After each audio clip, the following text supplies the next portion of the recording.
The manifestation of God's presence. Section 1. The disciple. O Master, fountain of life, why dost thou hide thyself from those that adore thee, and dost not rejoice the eyes of them that long to gaze upon thee? The Master. 1. My true child, true happiness depends not upon the sight of the eyes, but comes through spiritual vision, and depends upon the heart. In Palestine, thousands looked upon me, but all of them did not thus obtain true happiness. By mortal eyes, only those things can be perceived that are mortal, for eyes of flesh cannot behold an immortal God and spiritual beings. For instance, you yourself cannot see your own spirit. Therefore, how can you behold its creator? But when spiritual eyes are open, then you can surely see him who is spirit, and that which you now see of me, you see not with eyes of flesh, but with the eyes of the spirit. If, as you say, thousands of people saw me in Palestine, then were all their spiritual eyes opened, or did I myself become mortal? The answer is no. I took on a mortal body so that in it I might give a ransom for the sins of the world. And when the work of salvation was completed for sinners, then that which was immortal transfigured what was mortal into glory. Therefore, after the resurrection, only those were able to see me who had received spiritual sight. 2. Many there are in this world who know about me but do not know me. That is, they have no personal relationship with me. Therefore, they have no true apprehension of or faith in me, and do not accept me as their Savior and Lord. Just as if one talks with a man born blind about different colors such as red, blue, yellow, he remains absolutely unaware of their charm and beauty. He cannot attach any value to them because he only knows about them and is aware of their various names. But with regard to colors, he can have no true conception until his eyes are opened.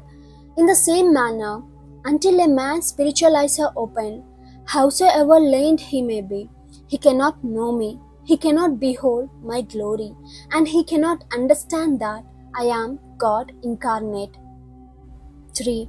There are many believers who are aware of my presence in their hearts, bringing to them spiritual life and peace, but cannot plainly see me. Just as the eye can see many things, yet when someone drops medicine into the eye, does not see it, but the presence of the medicine is felt, cleansing the inner eye and promoting the power of sight. 4. The true peace, which is born of my presence in the hearts of true believers, they are unable to see, but feeling its power, they become happy in it. Nor can they see that happiness of mind or heart through which they enjoy the peace of my presence. It is same with the tongue and sweetmeats. The faculty of taste which resides in the tongue and the sweetness it perceives are both invisible. Thus also, I give my children life and joy by means of hidden manna, which the world with all its wisdom knows not nor can know. 5. Sometimes, during sickness, the faculty of taste in the tongue is interfered with. During that time, however tasty the food given to the sick person may be, it has an ill taste to him. In just the same way, sin interferes with the taste for spiritual things. Under such circumstances, my word and service and my presence lost their attraction to the sinner, and instead of profiting by them, he begins to argue about and to criticize them. 6. Many believers again, like the man born blind, on receiving his sight, are able to see Jesus as a prophet and the Son of Man, but do not regard him as the Christ and the Son of God, until I am revealed to them a second time in power. 7. A mother once hid herself in a garden amongst some densely growing shrubs, and her little son went in search of her here and there, crying as he went. Throughout the whole garden he went, but could not find her. A servant said to him, Sony, don't cry. Look at the mangoes on this tree and all the pretty flowers in the garden. Come, I'm going to get some for you. But the child cried out, No, no, I want my mother. The food she gives me is nicer than all the mangoes, and her love is sweeter far than all these flowers. And indeed, you know that all this garden is mine, for all that my mother has is mine. No, I want my mother.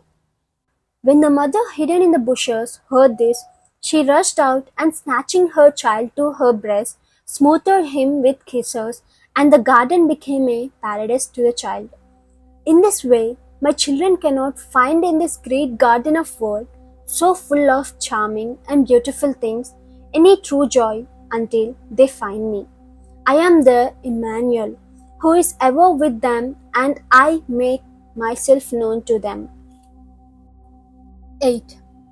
Just as a sponge lies in the water, and the water fills the sponge, but the water is not the sponge, and the sponge is not the water, but they ever remain different things. So, children abide in me, and I in them.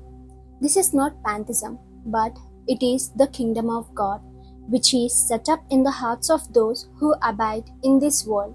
And just as the water in the sponge, I am in every place and in everything, but they are not I. 9. Take a piece of charcoal, and however much you may wash it, its blackness will not disappear. But let the fire enter into it, and its dark color vanishes. So, also when the sinner receives the Holy Spirit, who is from the Father and myself, for the Father and I are one, which is the baptism of fire. All the blackness of sin is driven away, and he is made a light to the world. As the fire in the charcoal, so I abide in my children and they in me, and through them I make myself manifest to the world.